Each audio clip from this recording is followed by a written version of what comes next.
Alright, here we go with the Chapter 4 homework review. So the average this week was, I believe, about a 10.17 out of 12, based on the analysis I did earlier today. So not a bad outcome overall, but we do notice that the scores are slowly starting to drop throughout the semester. That's pretty normal as the material gets more difficult, but as always, I encourage you to do multiple attempts on the homework. Don't wait until Sunday night, and with whatever questions that you're not able to figure out, even if it's during the week before the homework assignment is due, please come see me and I'll help you with those, and then that can perhaps benefit your later attempts. Alright, so let's get into the topics today. The first thing I want to do is not specifically related to a homework question, but it's just it's a topic of confusion that often arises during this section of the course. So Chapter 4 starts out with descriptions of molecular structure using VSEPR approach, and then concludes with some other topics related to bonding that follow from that. But one topic that kind of causes confusion is the difference between electron group arrangement and then molecular shape or molecular geometry or molecular structure. So remember that there are these are the two different parameters that we use to define molecular structure. So electron group arrangement, and this is the only terminology we'll use for this specific descriptor. So there are no synonyms for this. It's always called electron group arrangement. And this is the geometric arrangement or geometric shape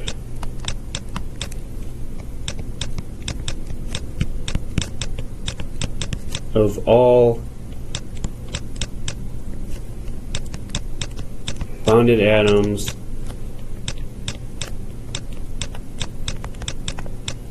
and non-bonding electron pairs on the central atom. So this includes everything. So you don't ignore lone pairs when you're talking about electron group arrangement. And for electron group arrangement, it comes down to the steric number, as we call it, the number of things that are attached to the central atom. It doesn't matter whether those things are singly bonded or doubly bonded or lone pairs. They're all treated equally. And there's only 5 possibilities for electron group arrangement. So there's going to be linear if you have 2 things on the central atom, trigonal planar, there's just 3 things, tetrahedral when you have 4 things on your central atom, trigonal bipyramidal, which is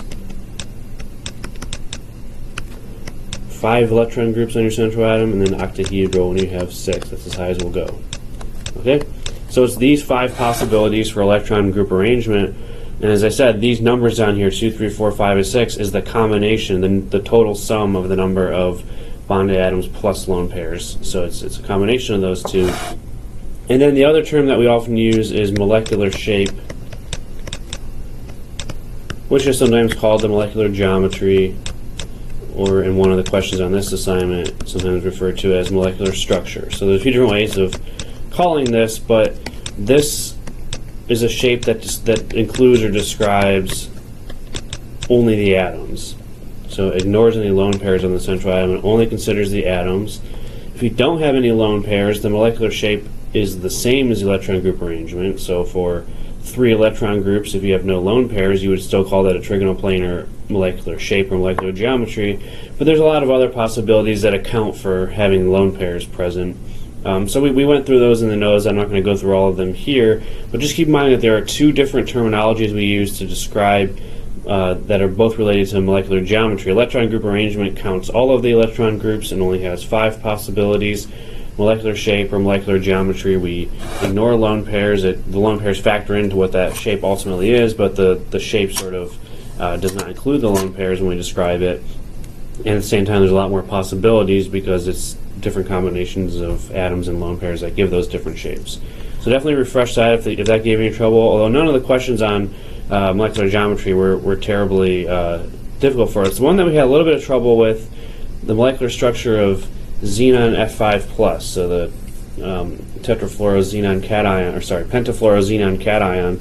We want to know what the molecular structure is, and so again here we're looking for the geometry where we have to include whether there's lone pairs or not. And so if we do XEF5, remember there's no shortcut to this. There's 5 atoms on the central atom, but that could give us a number of different possible geometries. so we can't just pick the answer by looking at it. We have to draw the Lewis structure first. So for xenon, and it is possible for xenon to form compounds. It is a noble gas, but there are some compounds in things with xenon, so that's not unheard of. Xenon has 8 electrons. It's a noble gas, 8 valence electrons, I should say. Fluorine is in group 7, so there's going to be 7 valence electrons. 5 total fluorines gives us 35. And then finally, when we look at the plus charge, we have to subtract 1 electron from this total. So that gives us, if I can do my math today, 42 electrons. Okay. Okay, so we have 42 valence electrons. We have to draw a Lewis structure. And when we're doing VSEPR, when we're doing really any of the topics in Chapter 4, we don't necessarily need a perfect Lewis structure, but we do need to know how many lone pairs are on the central atom. We have to get that part correct. So xenon F5, we complete the octets of our outer atoms.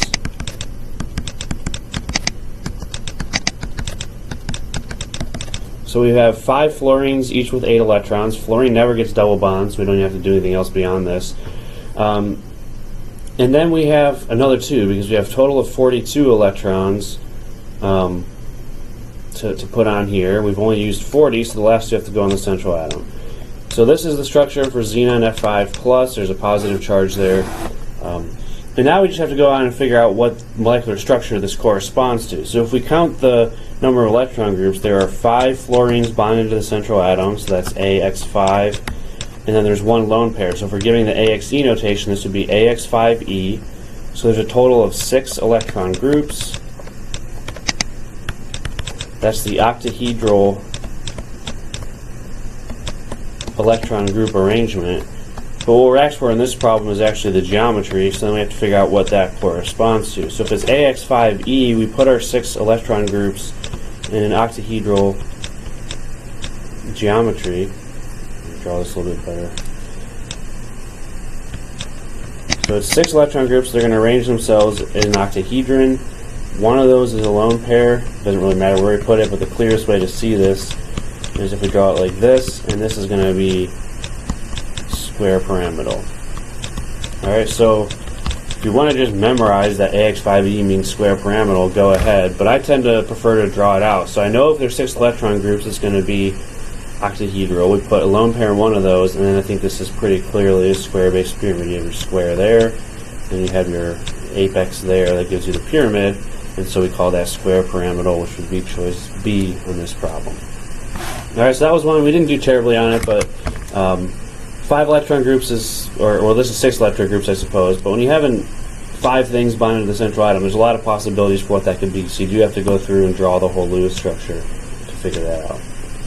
And then the next question here is related to VSEPR, but deals with polarity. So as we said, once you know the VSEPR structure of something, you can predict its polarity, and it wants to know which of the following molecules possesses both polar bonds but no dipole moment. I guess it's just a and no dipole moment, it's both. But anyway, I didn't read that right, sorry. Possesses polar bonds but no dipole moment. Alright, so all of these have polar bonds because they all have atoms of different electronegativity bonded to each other. Remember, the only things that are rigorously nonpolar are things that have only one type of atom, but even in any of these, there's definitely electronegativity differences between phosphorus and fluorine. Carbon, hydrogen, and chlorine are all different. PF3, N2O, SO2. All these ones have different electronegativities for the atoms. So they're all going to have polar bonds. Then we have to figure out which one has no dipole moment. In other words, which of these is nonpolar. Is another way of saying that. And so we have to go through and figure out the VSEPR shapes and then decide which ones are nonpolar. Now, as I said, for some of these shapes, it's pretty obvious which ones are polar. We're looking for ones where if it's going to be polar, the bond dipoles do not cancel out. If it's nonpolar, all of the individual bond dipoles would have to cancel each other out. So if we do PF5, which is choice A, I'm going to skip a lot of steps here and not go through them all, but we're going to get an AX5 structure, no lone pairs. This is going to be trigonal bipyramidal. And a good shortcut to know is that if you have an AXM structure with no lone pairs, all of the X's are the same, only one type of outer atom, in this case fluorine, these will all be nonpolar. Alright, so this one has polar bonds. Each PF bond is polar, but in total it's not, the whole molecule itself is nonpolar because all of those PF dipoles cancel out. Alright, so there's anytime you don't have any lone pairs on the central atom, this will be the case as long as all of the outer atoms are the same. So this one is nonpolar. That's going to be our answer choice. Now if you look at the rest of these structures here, so CHCl3, this is also an AX4 structure, but it's two different types of X's, two different outer atoms. And so for that one we have to be a little bit careful. So if we draw this, we did one like this in class. If you draw CHCl3, we call this chloroform, you've probably heard that before. You get this structure here, and the dipoles do not cancel out anymore because there are two different dipoles. The CH dipole is a small dipole. It's not a very polar bond, but it actually points towards carbon. And then all the rest of these, chlorine is more or less negative than carbon. And so you have dipoles pointing out this way. So in this molecule, you have a dipole that points down in the orientation that I drew it. So very often when you have two different outer atoms, especially if it's a tetrahedral arrangement like we have here, it's going to be polar. So that one's still has a dipole moment. PF3, again, we don't want to assume that this is just AX3. You know, when we go through and draw the Lewis structure of this, we get AX3E, which is pyramidal. And whenever you have one lone pair, AX2E, AX3E, AX4E, AX5E, those are all possibilities. Those will all be polar. So if it's one lone pair, you don't even have to think about any other details. It's going to be polar. So that one's polar. N2O, when we draw the Lewis structure with this, we put nitrogen in the center. Let's see, it's going to be 16 valence electrons. Sorry, I didn't have the Lewis structure of this drawn before. So the N2O is going to have to be, I believe, this structure here.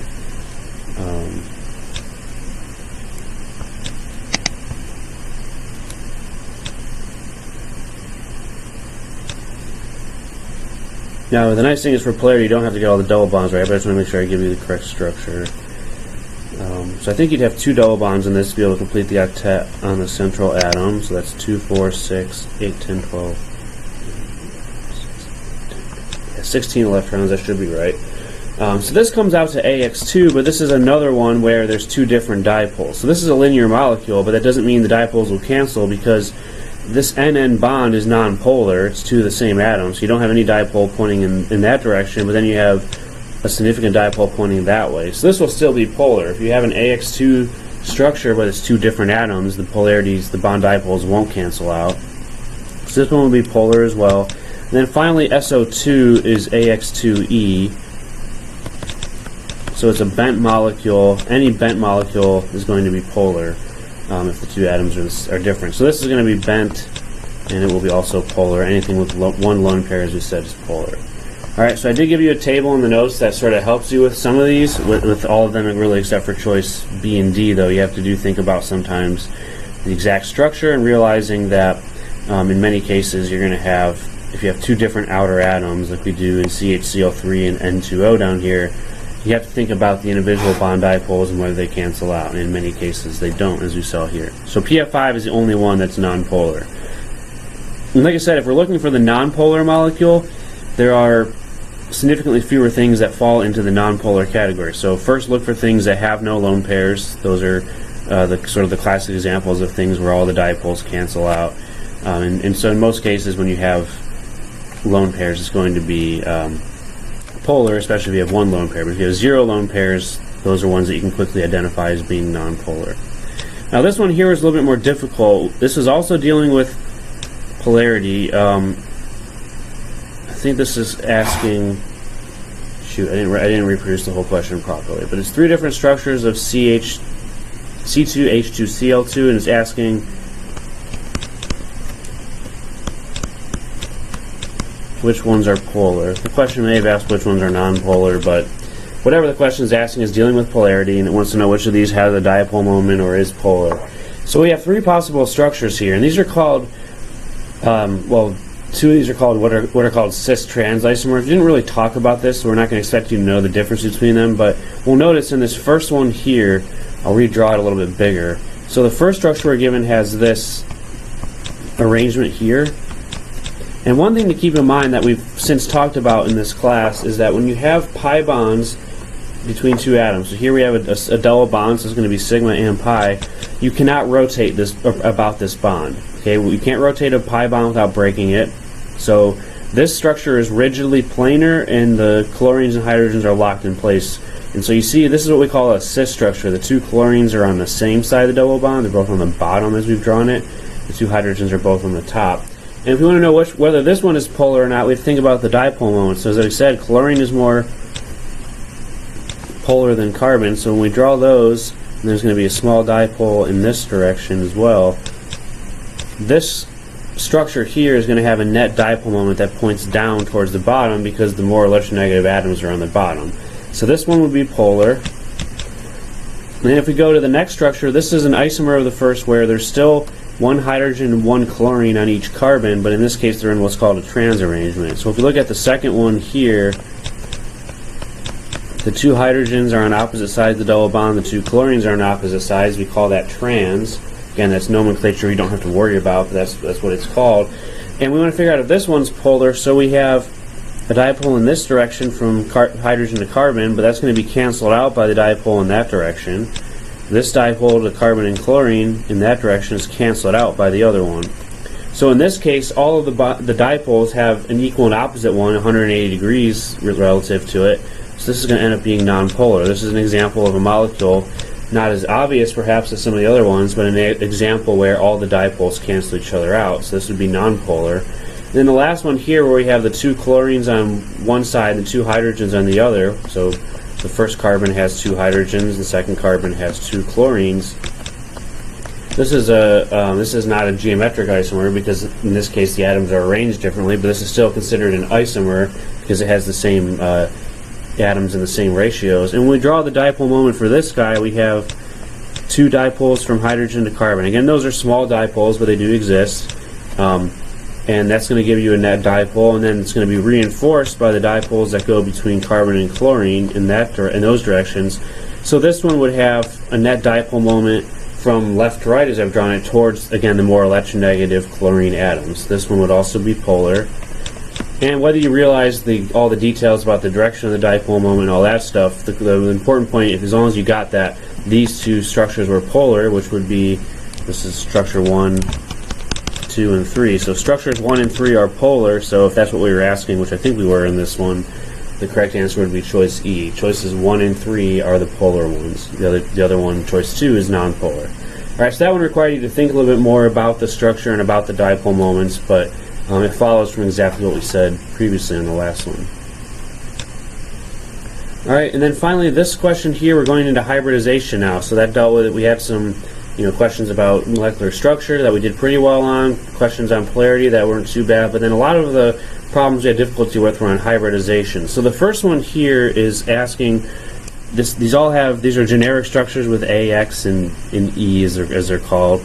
But it wants to know which one would have sp2 hybridization on atom A, which is the central atom in all of these.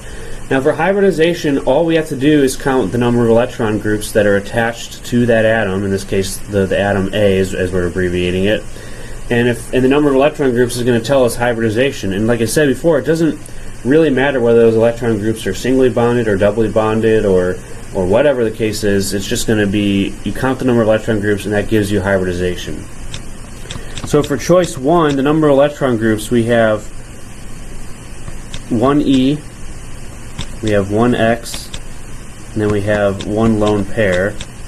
So that's a total of 3 electron groups. So again, when we count them, there's one atom that we abbreviated as E bonded to A, one X bonded to A, and then one lone pair. So those are a total of 3 electron groups, as we refer to sometimes as a steric number, and that gives us the hybridization. So remember that we have an s orbital, we have 3 p orbitals, and we have up to 2 d orbitals that we can hybridize. If we have 3 electron groups, we need the first 3 of these orbitals to hybridize, and so that gives us then sp2. Right, so this one would be sp2, which is what we're looking for, so that one's going to be one of our choices. In number 2, we have, in this case, no lone pairs on the central atom A, but we have 3 X's bonded to it. So we have 3 electron groups, again, in this one. So this is a different arrangement, 3 singly bonded atoms as opposed to the first one, which had a single bond, double bond, and a lone pair. But all that matters is the total number of electron groups, which is still 3. And using the same approach, we hybridize the first 3 orbitals to get sp2 hybridization. And then choice 3, we still have 3 electron groups. We have 2 X's. One, as we've abbreviated, as E. It doesn't matter that this E is double bonded, it still counts as 1 electron group, and so that's going to be a total of 3 electron groups.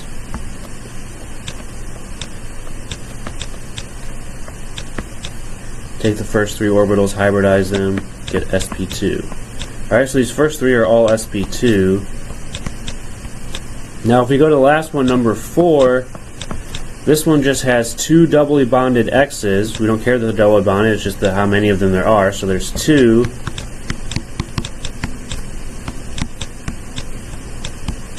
So choice 4 has 2 electron groups, so when we hybridize, we have all these available orbitals. We only need to hybridize the first 2 to accommodate 2 electron groups, and that gives us sp hybridization.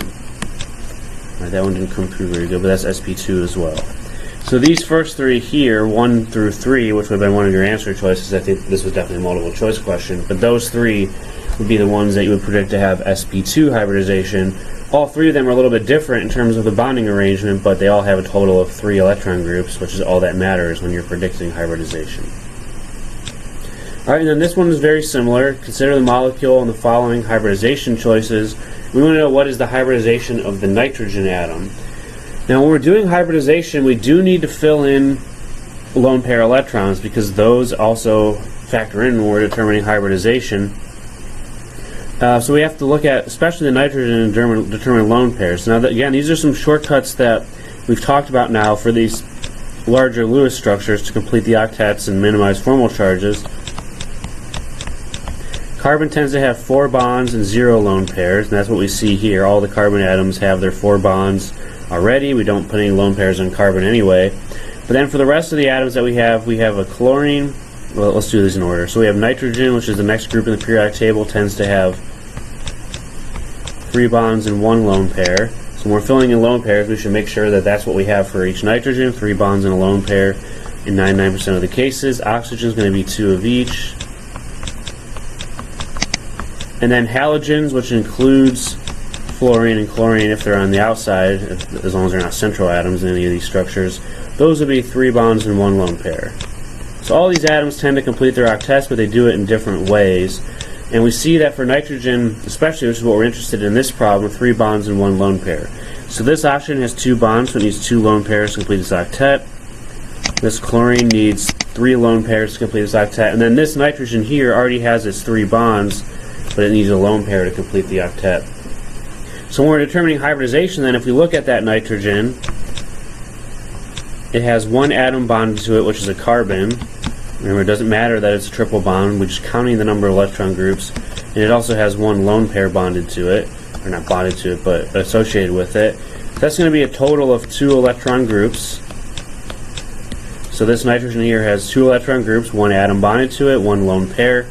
And then when we determine the hybridization, we have these orbitals available for nitrogen. We never hybridize d orbitals for nitrogen anyway, so we don't have to even consider them.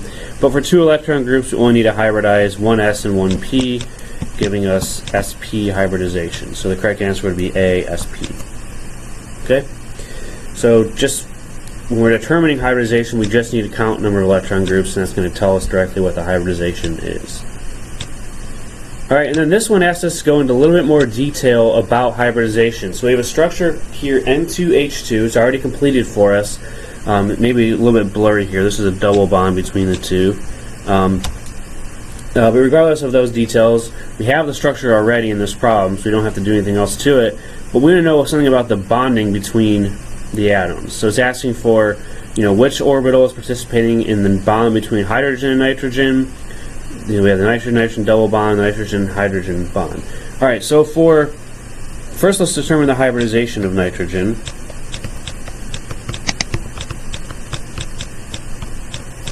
For each nitrogen, the structure is going to be, we have 1 hydrogen. Sorry, it keeps scrolling on me. for some reason. We have one hydrogen. Each nitrogen is bonded to one nitrogen, and then it also has one lone pair.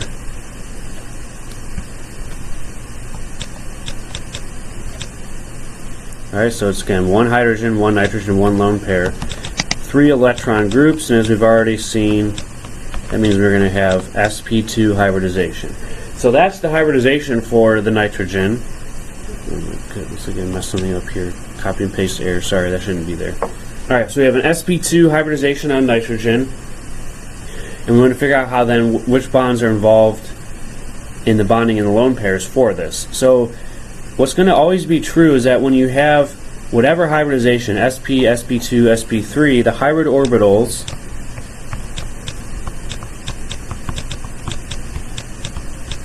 are going to be involved in the sigma bonds and they're going to contain the lone pairs. Okay, so whenever you have hybrid orbitals, they're going to make all the sigma bonds that the atom has, and they're going to hold whatever lone pairs it has. Now that's only true for the atom that's hybridized. So nitrogen is hybridized, which means it's going to use its sp2 orbitals to form sigma bonds, and it's going to include lone pairs in them. And then if you have any pi bonds in the structure, those are going to be unhybridized p orbitals. And that's all you're ever going to have making pi bonds. Alright, so if we look at each nitrogen has a sigma bond to hydrogen. It's a single bond. It's going to have a sigma and a pi bond to the nitrogen next to it, and it has a lone pair. So the sp2 orbitals are going to be involved in making the 2 sigma bonds, one to nitrogen, one to hydrogen, and the sp2 orbitals are going to include the lone pair, and then you're going to have an unhybridized p orbital that's going to form the pi bond. Now in terms of the orbitals on hydrogen, hydrogen never hybridizes. Hydrogen only has one s valence orbitals available, so the sigma bond with hydrogen is going to involve the 1s orbital on hydrogen and the sp2 orbital on nitrogen. So let's summarize that. You have an NH bond. It's going to be a sigma bond, and it's going to have an sp2 orbital from nitrogen. Remember, the sp2 orbitals make the sigma bonds. And it's going to have an s orbital on hydrogen. Hydrogen only uses s orbitals for bonding, so you never have to worry about anything else for hydrogen. You can't hybridize just a single orbital, so it's always going to be unhybridized s orbital. You have your NN bonds. You're going to have a sigma bond, which is going to be, again, all the sigma bonds are going to be an sp2 combination. So 2 sp2 orbitals, one from each nitrogen, are going to overlap to make the sigma bond. And then your pi bond, which results in the second bond being formed between these, is going to be one unhybridized p orbital from each nitrogen.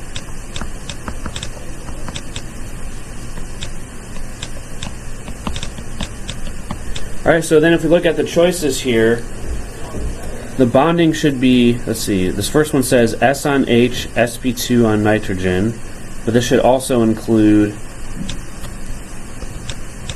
a p orbital on nitrogen to make the pi bond. So this one's wrong. So the only one that I believe is correct is going to be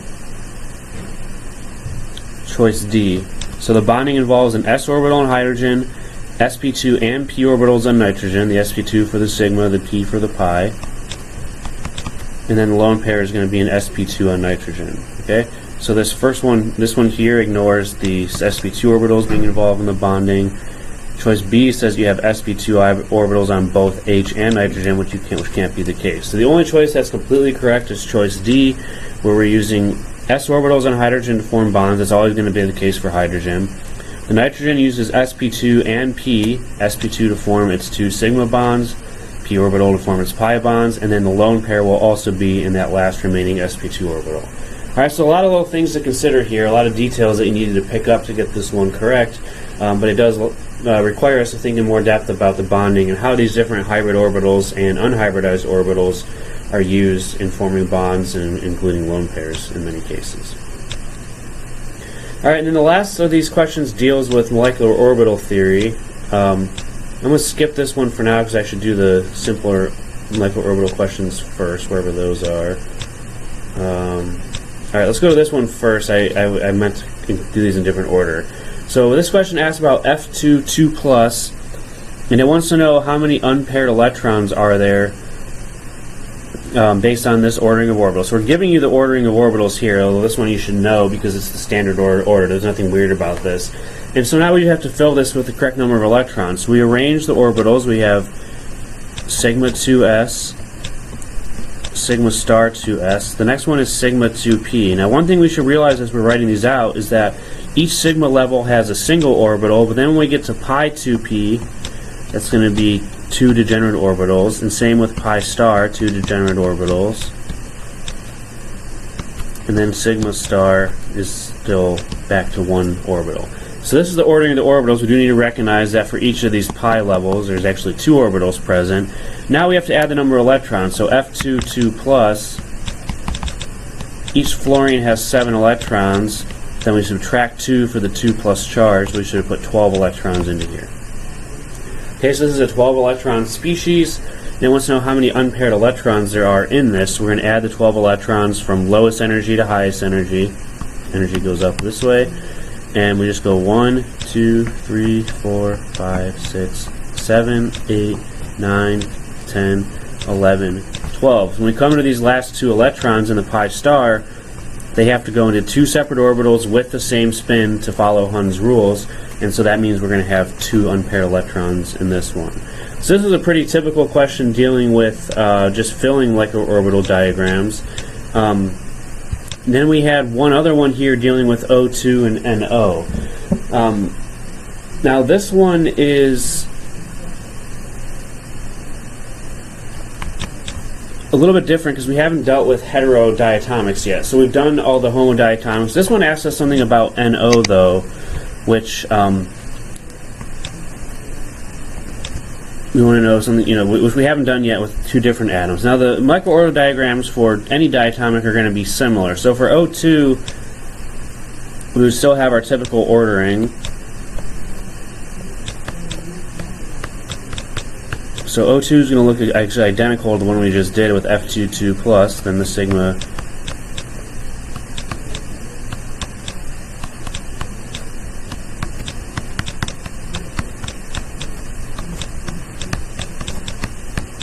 Alright, so you have these orbitals here for O2, which is 12 electrons,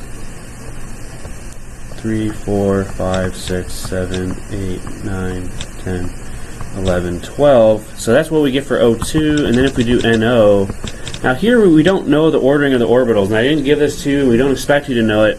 It turns out for this question, it doesn't matter what order we put the orbitals in.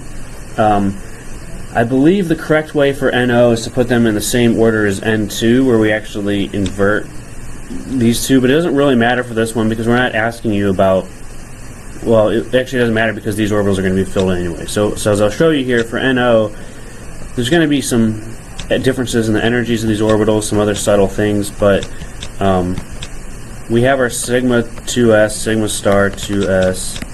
Now I think in this case, technically they are switched, so we should have the pi 2p first and then the sigma 2p. But that's not an important detail for this question for reasons I'll get into. Okay, so that's our orbital diagram for NO, and then NO is going to have 11 electrons. 5 valence electrons from nitrogen, 6 from oxygen. So when we put the 11 electrons in here, 4, 5, 6, 7, 8, 9, 10, 11, these 2 levels are filled. So it doesn't really matter what order they come in because they're both going to be filled whether we have the pi 2p first or the sigma 2p first. So I'm pretty sure this is the correct order for NO, which is a heterodiatomic. So does it follow the oxygen order or the nitrogen order? It looks like it follows the order for nitrogen, where pi comes before sigma. But at the same time, these are completely filled. As long as you have the correct number of electrons, 11, that last electron is going to go up here in the pi star no matter what. So then we have some questions about which of the following is true. So first is, are both molecules paramagnetic? O2 is paramagnetic. That's one we sort of talked about a lot in class, and that's because it has 2 unpaired electrons. Anything that has 1 or more unpaired electrons is considered paramagnetic. NO will also be paramagnetic. It only has one unpaired electron.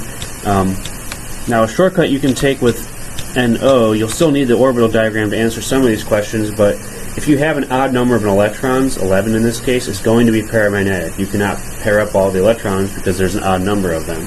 So this one's definitely paramagnetic. Even if we don't draw the diagram, we could have known that. So this one is going to be true. And then we want to know something about the bond strength. So for bond strength, we need to know the bond order. Higher bond order means higher bond strength. So for O2, as we determined in class, the bond order is going to be, remember, it's going to be 1/2. We take the number of electrons that are in bonding orbitals. So that's going to be these two, and these 4. So a total of 8 of our electrons are in bonding orbitals.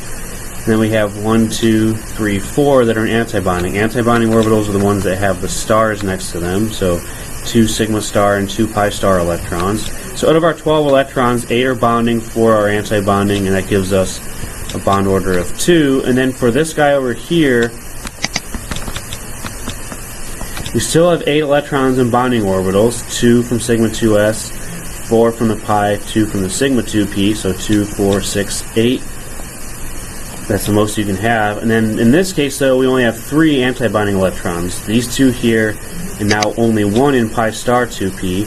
So we have 1 fewer antibonding electron, which means our bond order is going to be higher. So this is going to be a 2.5 bond, fractional bond order.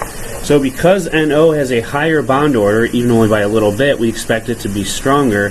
Here it says the bond strength of O2 is greater than the bond strength of NO. That's written in the opposite order, so that would be wrong. NO is an example of a homonuclear diatomic molecule. This is just knowing the definition. Homonuclear means same element or same atom. And this one is not homonuclear because it has nitrogen and oxygen. Homonuclears are ones that would be like O2, N2, something with 2 atoms that are the same. So this one's also false. And then finally, this one deals with ionization energy of NO versus NO+. We haven't talked about ionization energy, but remember what we're doing for ionization energy is we're removing an electron from the highest energy orbital. So the higher energy that the electron starts in, the lower the ionization energy is going to be. Because for ionization, we're taking that electron up to some much higher unbound energy state. And so the point being that where the electron comes from, if that's a higher energy orbital, it's going to be easier to ionize or have a lower ionization energy. If it comes from a lower energy orbital, it's going to be harder to ionize. So NO is this, where the electron is coming from a pi star 2p orbital. But then if we have NO+, we have to remove 1 electron.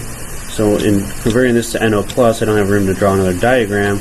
We take this electron out, and so for NO2+, to ionize that, we have to remove an electron from sigma 2p, which is a lower energy orbital, which means this one, NO+, will have the higher ionization energy. So this one I believe is written correctly. The ionization of energy is smaller than NO+. NO is smaller than NO+. That's correct, because for NO+, we have to remove the electron from a lower energy orbital, which means the ionization energy is higher. So choices 1 and 4 are the 2 that are correct. That should have been one of the answer choices in this multiple choice question. Okay, so again, a lot of things to go through on this one, but I think it's helpful to talk about all of them and in some of the concepts that come out of molecular orbital theory.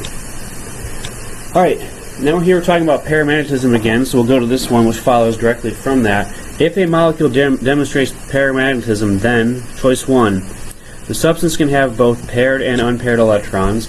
So this one is true. I think we're looking for the true statements. I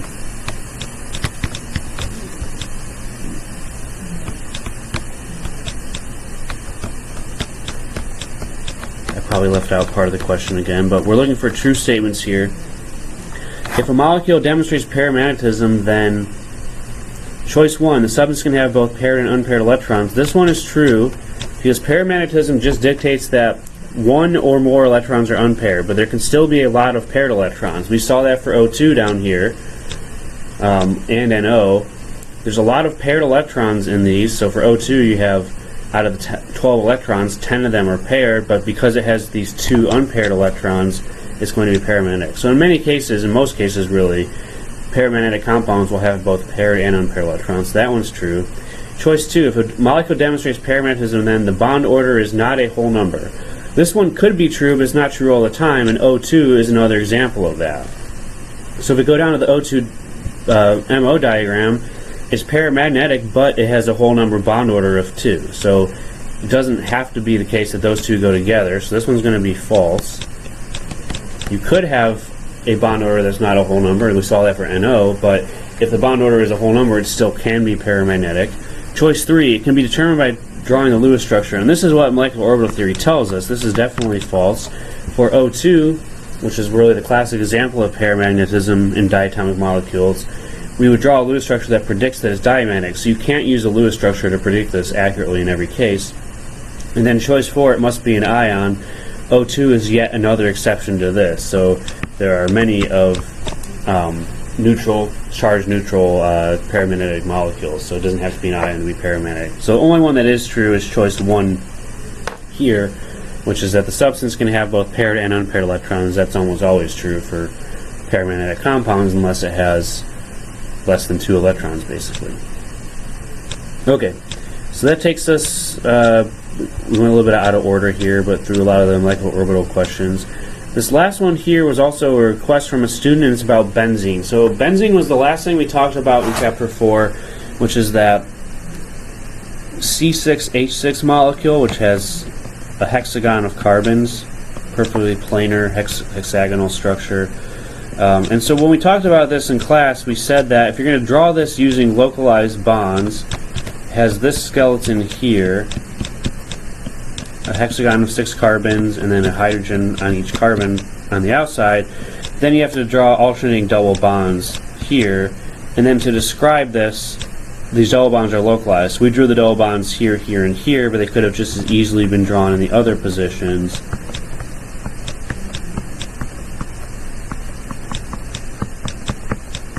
So drawing the same exact skeleton without rearranging any of the atoms, of course, for a resonance structure, we could have drawn double bonds there, there, and there. And this is asking some questions then about benzene. So first, all C6 CC bonds are known to be equivalent. This is true. As we said, because the pi bonds are delocalized, each carbon-carbon bond is somewhere in between a single and a double bond. You don't actually have alternating single and double bonds. You have 6 equivalent bonds, so that one's true. Each carbon atom is sp2 hybridized. If we look at each carbon atom, it's going to be bonded to 2 carbons and 1 hydrogen, so it's going to have a total of 3 electron groups.